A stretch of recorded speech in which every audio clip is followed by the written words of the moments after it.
Good evening, everyone. My name is Researcher Z-Man, and the SCP we're going to be looking at tonight is SCP-080, Object Class Euclid.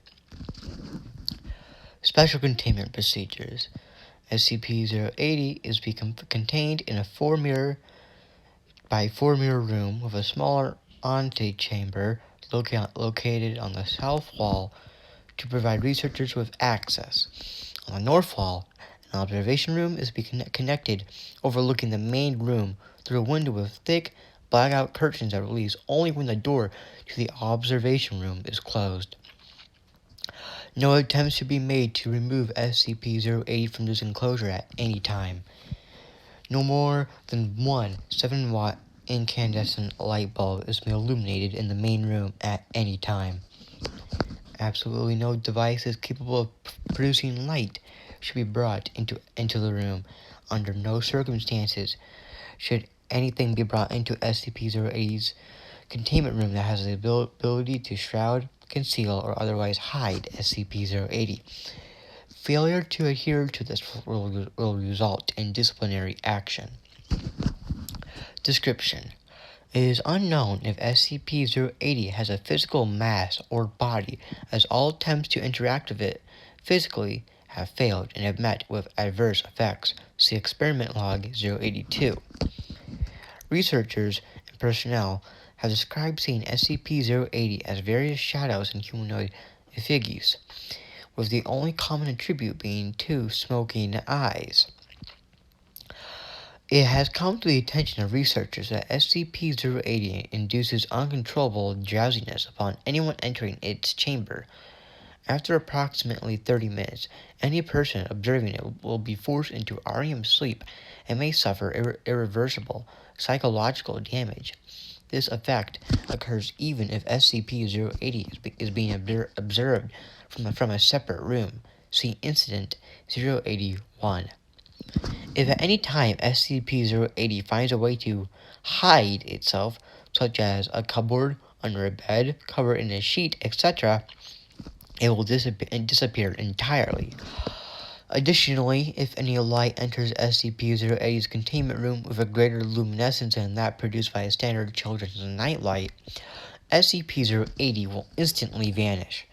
Both of these events are considered a containment breach, and any personnel responsible for this will be severely reprimanded and possibly reassigned.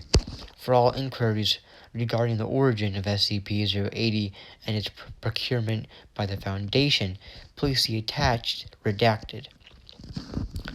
Addendum 080-A. On blank 20 blank, Dr. Blank and his immediate staff have begun complaining of increasingly stressful dreams.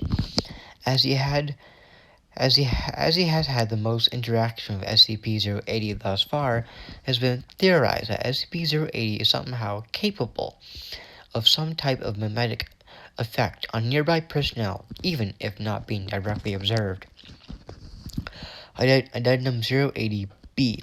As of blank 20 blank, following Dr. Blank's recent suicide, all personnel located in SCP-080's sector are to keep dream journals and are to inform psychologists if dreams become increasingly violent or nightmarish in nature. Addendum 080-C.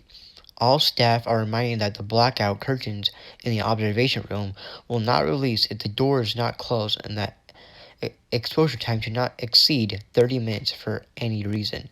See Incident 081. Addendum 080-D. It has come to the attention of senior research staff that some researchers are unable to see SCP-080 and may be entirely immune to its effects. Any personnel that thinks they are incapable of perceiving SCP-080, please report to Dr. Blank for mandatory testing. Addendum 080-E.